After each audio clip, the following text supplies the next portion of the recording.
Assalamualaikum warahmatullahi wabarakatuh. Perkenalkan, nama saya Andi Fitriansah, mahasiswa dari Universitas Buana Perjuangan Karawang dari kelas manajemen 18C. Dalam video ini saya akan menjelaskan definisi perilaku organisasi, peran dan fungsi manajemen, peran manajer dalam perusahaan.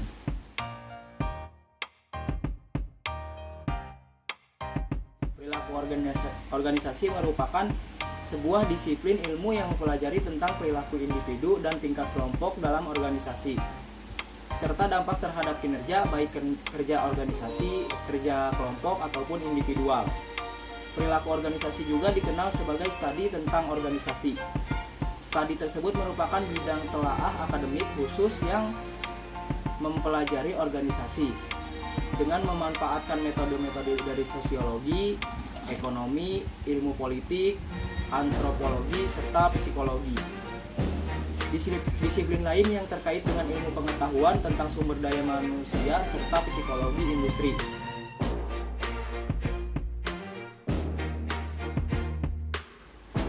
Peran dan fungsi manajemen.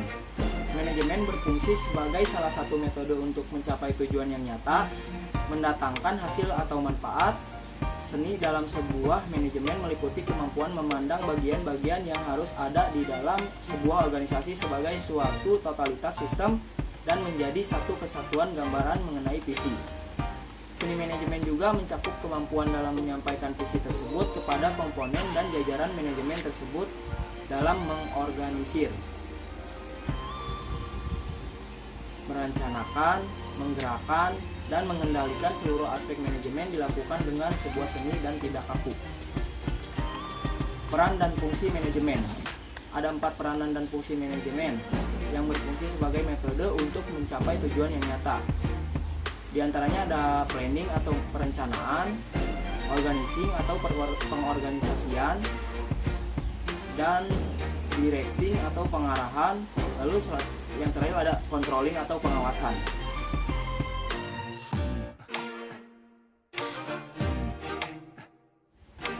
Peran manajer dalam sebuah perusahaan. Peran manajer dalam sebuah perusahaan yaitu 1. Menjadi seorang mediator terbaik. Meskipun bukan merupakan seorang pejabat tertinggi, namun manajer langsung dapat menjadi orang terpenting di perusahaan bagi seorang karyawan. Hal ini dikarenakan seorang manajer menentukan seperti apa kondisi lingkungan kerja di tim yang dibawahi. Manajer langsung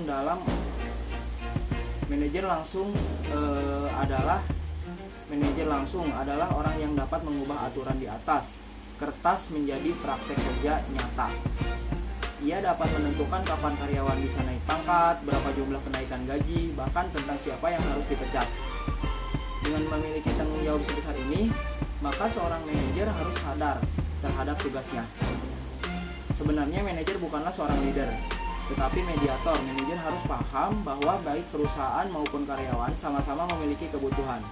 Tugasnya sebagai mediator adalah untuk memfasilitasi komunikasi antara kedua pihak, kemudian dapat mencari titik temu supaya perusahaan dan karyawan sama-sama merasa puas. 2.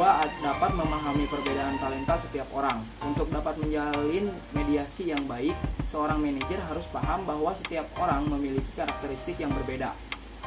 Tugas seorang manajer adalah menempatkan orang yang tepat di tugas yang tepat.